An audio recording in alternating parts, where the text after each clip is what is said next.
Well, hello there, and welcome to another episode of Real Estate Investing with Jay Conner. I'm Jay Conner, your host, and also known as the Private Money Authority.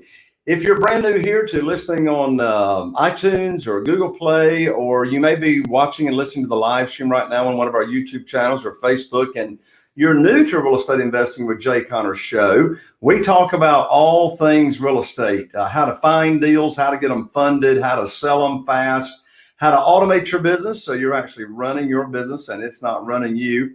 And since we launched the show back in June of 2018, I've had some very, very amazing guests here on the show with me. And today is no different. But before I bring my guest on, I want to let you know about one big thing that we do here on the show, and that's talking about funding for your deals. Well, the short version of my story is my wife, Carol Joy, and I started investing in single-family houses here in Eastern North Carolina back in 2003. And the first 6 years that we were doing business, I relied on the local banks and mortgage companies. But in January 2009, I was cut off from my funding with no notice like the rest of the world. And so I was introduced to this wonderful world of private money. How to get funding for your deals that has nothing to do with your credit, nothing to do with your verification of income, nothing to do with your experience, and how you can actually set your own rules to get funding for your real estate deals. So I've been using private money for funding ever since 2009. We've got 49 private lenders right now funding our deals. And if you would like to learn as well about how you can get funding for your deals the same way I do without relying on banks, then I've got a free online class for you to check out after the show. Get on over after the show to www.jayconner.com/money podcast. That's jayconner, jayconner.com/money podcast. There I will teach you and reveal the 5 easy steps as to how you can quickly have zero funding for your deals and very quickly having the hundreds of thousands and millions of dollars in funding. So with that, I'm just so excited to introduce to you my guest today. My guest is a CPA and a real estate investor. You don't find too many of those combinations inside the same head. So anyway, he implements this thing called the BRRRR investing strategy, and we're going to dive deep on that and find out what in the world that strategy is. So he primarily focuses on small apartments and commercial deals. Now, he has got a very, very popular YouTube channel that right now has over 60,000 subscribers.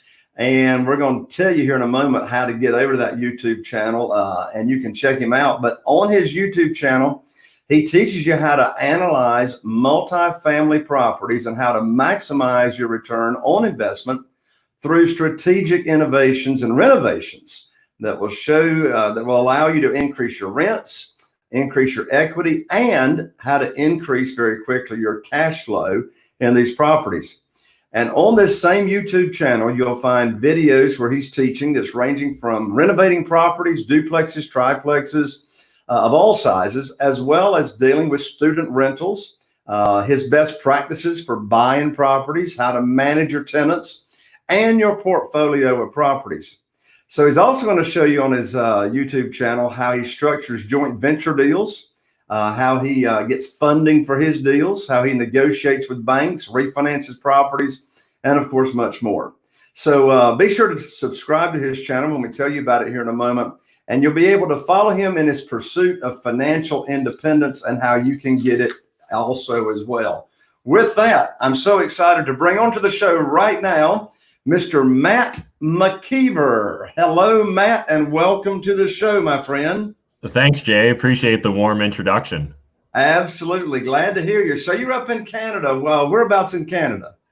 So located London, Ontario, about 2 hours from Toronto, which is our big city here in Canada. I got you. Now, is all of your investing these days taking place in Canada? Yep. So right now my portfolio is exclusively in southwestern Ontario. So within right now, actually, it's pretty much all clustered in London, Ontario, which is a market with a 500,000 metro population area, just to kind of give you guys a rough idea. median house price is around 350 to 400. So with everything that we're going to be talking about here on the show today, and also on your YouTube channel, do all or most of the strategies apply to doing this type of business the way you do it in the United States?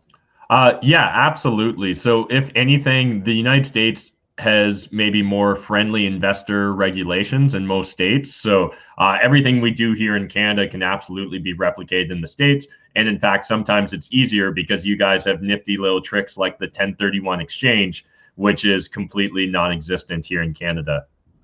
I got you. And that comes into play more often in the world of commercial than it does in single family homes, right?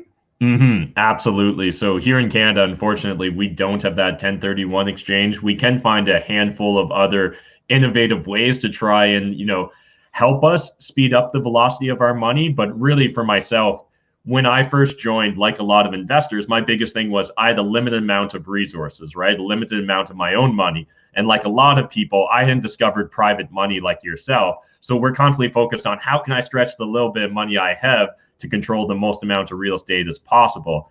And that's what really led me into that BRRRR investment strategy, where you buy a property, renovate it, fix it up, bring it up to its highest, best, most efficient use, then re-rent it out at a higher amount, then go back to your lender and refinance and pull out the money. And I started originally doing that on small single family homes and small multifamilies.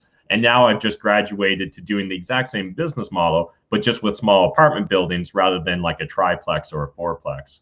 I got you. Well, just in case some people aren't able to stay to the end of the show, let's go ahead and let everybody know right now how they can find your YouTube channel that's got all the trainings on it and et cetera. Where can they go for that? Yeah, so if you hit me up on YouTube, it's just Matt McKeever. That's McKeever. And anywhere social media is, you'll find me on those platforms. So if you're not on YouTube, I'm everywhere else as well. Well, what I want us to talk about, well, thank you for sharing that, Matt. What I want us to talk about today here on the show are really three topics. First, I want to hear about your personal journey in real estate. Secondly, I want you to talk about the power of social media and how you use social media to leverage success in your business. And then thirdly, you got an interesting concept that you talk about. You don't talk that much about ROI, return on investment, or return on cash. You talk about this thing called return on time. So those are the three topics. Let's start with your personal journey, Matt, and your story.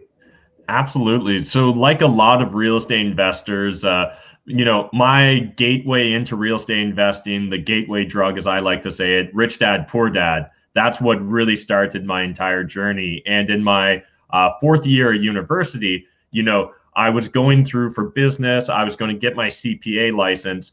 And really, the reason I wanted to get into business or become an entrepreneur was to, get rich, like a lot of people. But I didn't really know what get rich meant and had no idea how to actually achieve it. And so I was speaking with one of my roommates at the time. We lived in a 6-bedroom student rental house. And I was like, Jake, your dad's rich. He owns like a big company with hundreds of employees. I was like, go ask him how we get rich, because we both know we want to get rich, but we have no idea. And he actually gave us the book, Rich Dad, Poor Dad. And ever since reading that book, in the back of it, it had a list of other books to go read. I went and read every book from that as well, and just really got addicted to this idea of real estate investing and being able to build up a, passive cash flowing investment portfolio. I didn't end up jumping into real estate until age 25. So from kind of 2021 discovering real estate to 25 and actually executing it, I was just consuming information, trying to save up money, but also I was trying to get outside my comfort zone because all my friends and family thought I was crazy for wanting to get into real estate investing when I was already on, the corporate path to that white collar job with the corner office. At the age of 25 is when I bought my first rental property. And on my 25th birthday, I ended up making a commitment to myself. So I downloaded an app on my phone that would count down the days till my 35th birthday. And I decided to make a commitment that I would retire by the age of 35 because of real estate investing. And so I was the guy at different parties or networking events. People would say, hey, Matt, what's new with you? What's up? I'd pull out the phone and be like, 2,465 days until my 35th birthday when I get to retire. Long story short, kept buying real estate, kept investing in it. And instead of having to wait 10 years, I actually retired from being a CPA, a chartered accountant, at the age of 31 and just went all into real estate investing at that point. And then from that, I found like a lot of people, once I left the corporate 9 to 5 behind, my success in real estate actually really started hockey sticking because I had all this extra time and energy now to deploy into my real estate investing business. And in that first year of quitting my day job, I think I acquired 32 additional units that year, and then have continued just to, you know, focus on different unique investment opportunities, started teaching other people about real estate investing as well. Because when I quit my day job at 31, I found it's kind of lonely. There's not a lot of other 31-year-old retirees out there. And so I didn't really have a peer group to hang out with. So I decided to start writing these really long emails to my friends, you know, like 5,000 word emails, trying to explain to them how they could quit their day job in 5 years if they would just invest in real estate like I did. And I'm sure, as you can imagine and your audience can imagine, no one responded to those 5,000 word emails because that's a small novella. Thankfully, at the time, I happened to be reading a book, and the book said, speak to your audience in the language they wish to be spoken to. And immediately clicked for me. The reason that I love real estate and the reason so many people are drawn to real estate investing is because it's such a tactical, you know, real investment, right? Like it's a physical thing, unlike, say, paper stock or paper assets. So immediately started documenting on my YouTube channel just how I was going about investing in real estate. So if you go back to like my very first video, you can see I was still swinging a hammer, like I was still sweating up in the attics, re-insulating, running ductwork, stuff like that. So really have been exposed to almost every aspect of the real estate investing journey. But at this point now, what the day-to-day looks like is I've got a wholesaling business with 5 full-time employees just wholesaling real estate. I've got a company that just BRRRRs apartment buildings. So in the last 8 months or so, we've acquired about 70 units in that entity and have just been BRRRRing those apartments. And then also have my education and just networking, which is, you know, my YouTube channel, social media presence, and a couple other little education companies. So definitely just, you know, constantly trying to level up and surround myself with like-minded individuals when it comes to real estate. Now, you just said that particular entity, you've been BRRRRing properties. First of all, how do you spell that? Secondly, what does it mean? Absolutely. So BRRRR, BRRRR, and so it stands for buy, renovate, rent, refinance, and repeat. And so really what that looks like is simply finding, to me, the best way to explain is you're just looking for underutilized assets and you're going to try and bring them up to their highest, best, most efficient use. So oftentimes what that looks like for me these days is we're buying an apartment building here in Ontario that maybe is being rented out for 50% of fair market value.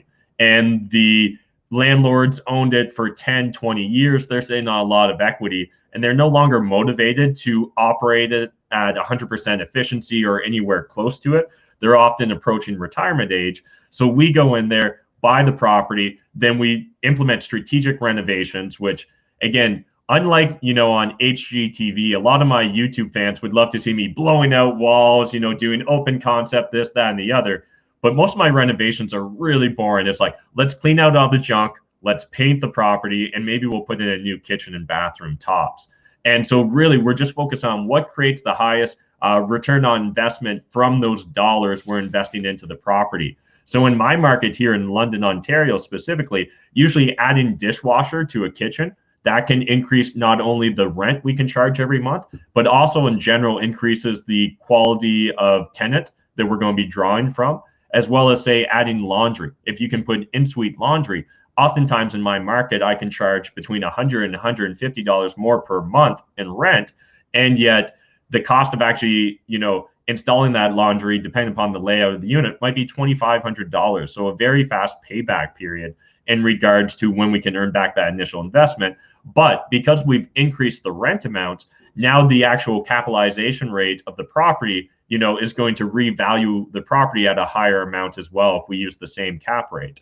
So again, what I'm really focused on is just taking underutilized assets, bringing them up to their highest, best, most efficient use, then re-renting them out for top dollar. And once we've re-rented it out for top dollar, you know, our income statement looks a lot more attractive, which means the lender and the appraiser is going to reappraise the property and refinance the property at a much higher value. And ideally, with our business model, if you're doing it right, once you're done this BRRRR, and with the larger apartment buildings, it's usually taking us about 18 months to do it from start to finish. What you're going to end up doing is being able to extract all the initial capital you invested in. So the idea here is, if I can refinance at a 75% loan to value, I maybe buy the property for, let's say, $1 million, put 500,000 in renovations, but then get it to reappraise at 2 million. Well, at a 75% loan to value, I actually will get $1.5 million in new financing, right, from the property, which means I can pay off the entire acquisition cost. So that's really the base model here, is to implement what we call a perfect BRRRR. I love it. I never heard the BRRRR strategy. I love it. Now, one thing you were just talking about was buying the properties. That's the first letter in the BRRRR strategy. So here in the U.S., there's a popular website called LoopNet. What are some of your favorite strategies these days for locating these these underperforming assets? Yeah. So there's a lot of different strategies. One thing that is very different about the US market and the Canadian market is, in the US market, you guys have the Freedom of Information Act. Here in Canada, we've got the protection information. So it's literally the exact opposite. So you guys are all about free information. We're all about keeping it all secluded and hidden and private. So honestly, my best way is personal networking. So I'm happy to share some tips here, but it's something that doesn't seem to resonate with a lot of people my age or my generation, which actually makes for a great opportunity for anyone that's willing to actually just build relationships, build rapport. And so we actually target a certain type of realtor even to network with. The realtor I want to network with he's realistically, they're above the age of 55. They've been in business for at least 15 years. And what we're doing is we're approaching those realtors and being like, hey, who have you sold a property to, a large apartment building to 10 years or longer ago? They're sitting on a ton of equity. I want to go make them an offer and make them a ton of money and make that offer through you and have you make commission off of it. So we're very focused on trying to structure win-win opportunities when possible, make sure that everyone eats, because we find when we make sure that everyone else profits from a deal we've done, they get addicted to that cycle and they want to get us more deals. But again, we're very boots on the ground and often focused on doing things that our competition won't do. So everyone loves the idea of hiring a VA out of the Philippines and hitting the phones for 1,000 calls a day. But what we'll do is I'll literally send one of my employees to stake out an apartment building, and they'll just park in front and literally talk to every person going in that building, being like, who's the owner? Can I get the owner's phone number? And we find that usually, we ask enough, we will get that owner's phone number. And a lot of the apartment buildings I buy are literally through that process of, originally it was myself or a business partner just staking it out. Now we have employees staking out the apartment buildings. But we found that that's the best way to really get deals, because if an owner has already thought about selling a property, contacted a realtor and listed it on the market, they're now focused on just getting top dollar. And if they're solely focused on getting top dollar, that's fine for them, but it's usually not going to work for me and my business model. So we're often focused on not finding sellers, but actually creating sellers by making what we call blind offers. I don't even really know what their motivations are, but I know that they've owned it for so long that they're probably sitting on massive amounts of equity. And so I'm hoping that I can present them with a unique offer that they haven't even really considered. And, then we can get that conversation rolling. So do you have your people stake out properties that looks just on the outside like it could use, some rehabbing and renovations and really be brought up to increase, rents or whatever? Or do you approach it differently by, again, looking for someone that probably has owned this property for a long time? Which comes first? They've owned it for a long time, or it looks like it could use some renovations, or both?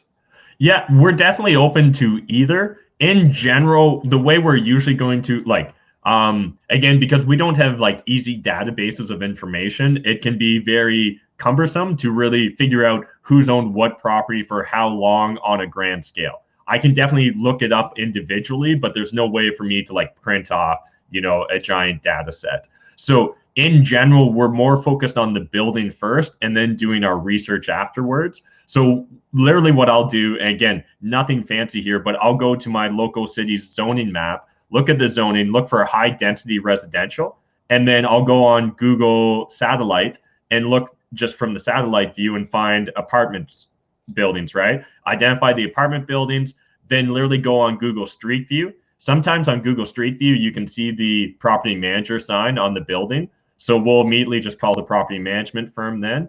If we can't find that, that's when I'm probably going to send someone to stake out the building and get in contact with the tenants and find out who manages it and how. But at the same time, we've got a lot of other strategies. So here in Canada, Kijiji is really popular. In the States, I think it's more often Craigslist as the online classifieds that people are going to use. But I also love going on Kijiji, looking through the for rent ads, and you just look for the landlords that are beaten down and they're just sick of it, right? So like there's no good photos taken. And sometimes, I don't know what it's like in the States, but in Canada, you can read it. Like the landlord will write all in caps, like no deadbeats. And that's like the title of their ad. I'm like, this guy doesn't want to be a landlord anymore. This guy wants to sell to me, even if he doesn't know it yet. I love it. Well, now you said a moment ago something really, really important to the success of your business is networking and relationships. Well, that ties right into how you're able to leverage social media. So would you share with my audience here strategies and tips that you're doing these days to leverage social media and to really how you harness the power of it? Yeah. And so the first thing I think that we need to really discuss is why even care about social media, right? And I find a lot of investors think that it's simply a distraction.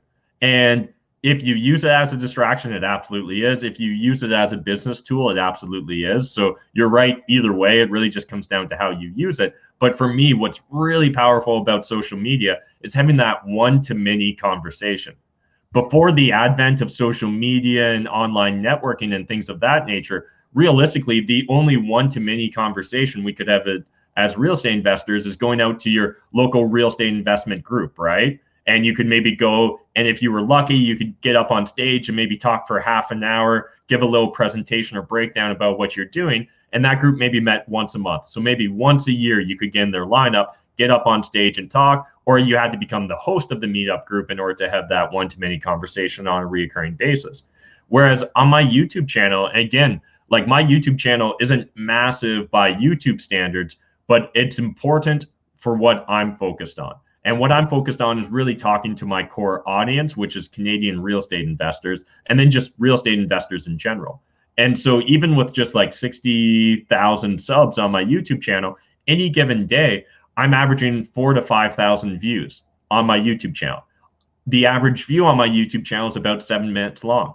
So I view that as myself being able to have, 4,000 to 5,000 conversations that are 7 minutes long every single day. Well, that's more minutes than there already is available in a day. So right away, that one-to-many conversation is extremely powerful.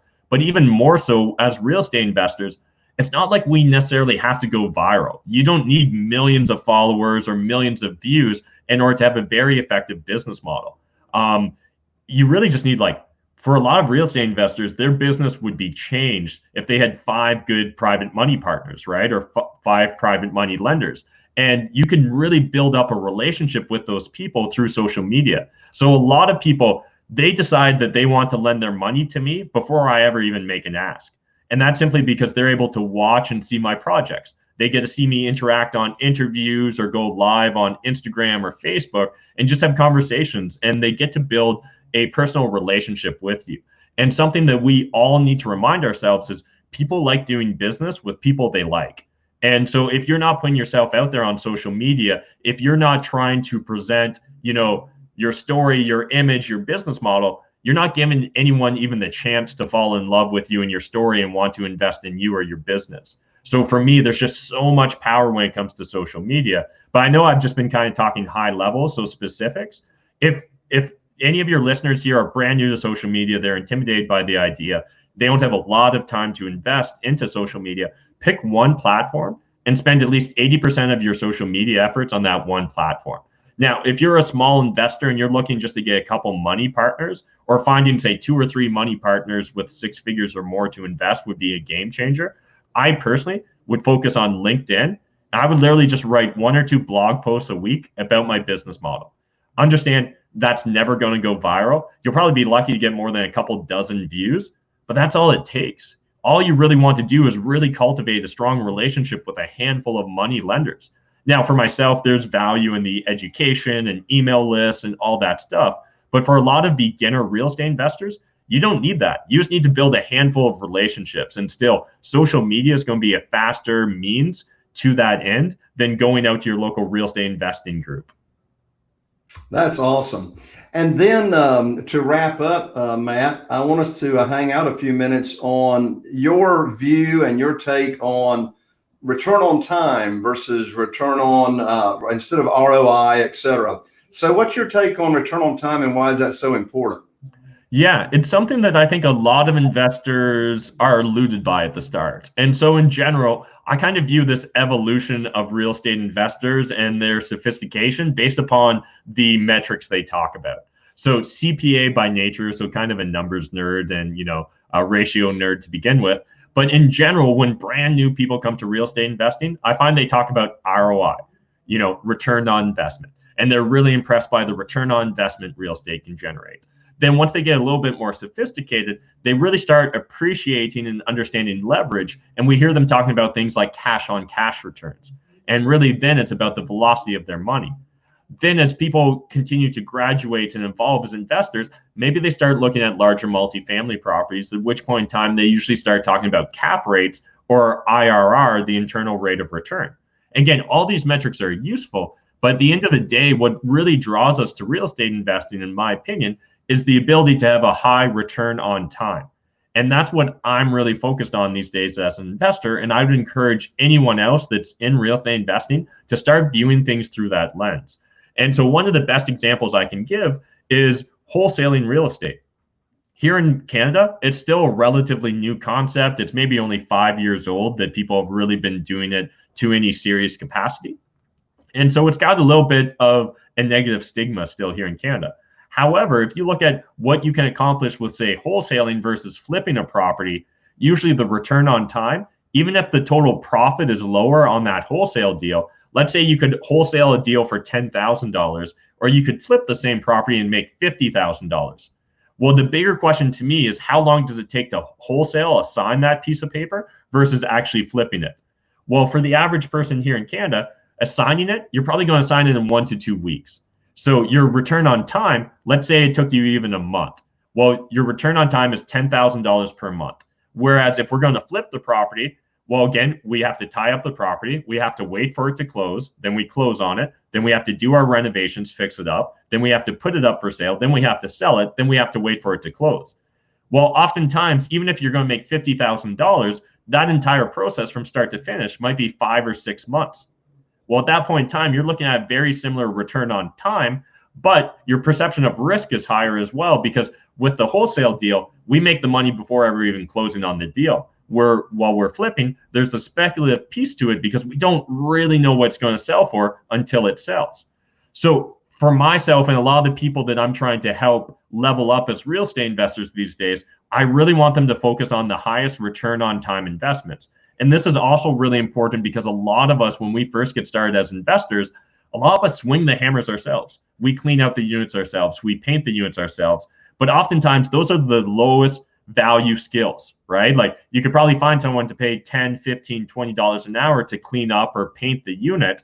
Whereas you as the investor would likely be better served going and finding the next deal or going and talking with your next private money partner and really building those relationships and setting yourself up to do more deals rather than trying to squeeze every deal for every penny. We're better off to go find more deals. So this idea of return on time is just really being cognizant and not getting distracted by one piece of the puzzle, but really looking at the puzzle as a whole when it comes to our investing and investment strategies.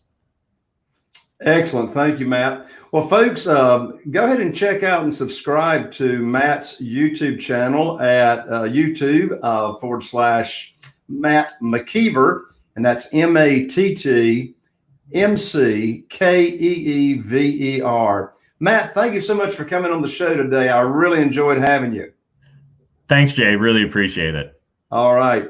There you have it, folks. Another show. I'm Jay Conner of the Private Money Authority, wishing you all the best. And here's to taking your real estate investing business to the next level. We'll see you on the next show. Bye for now.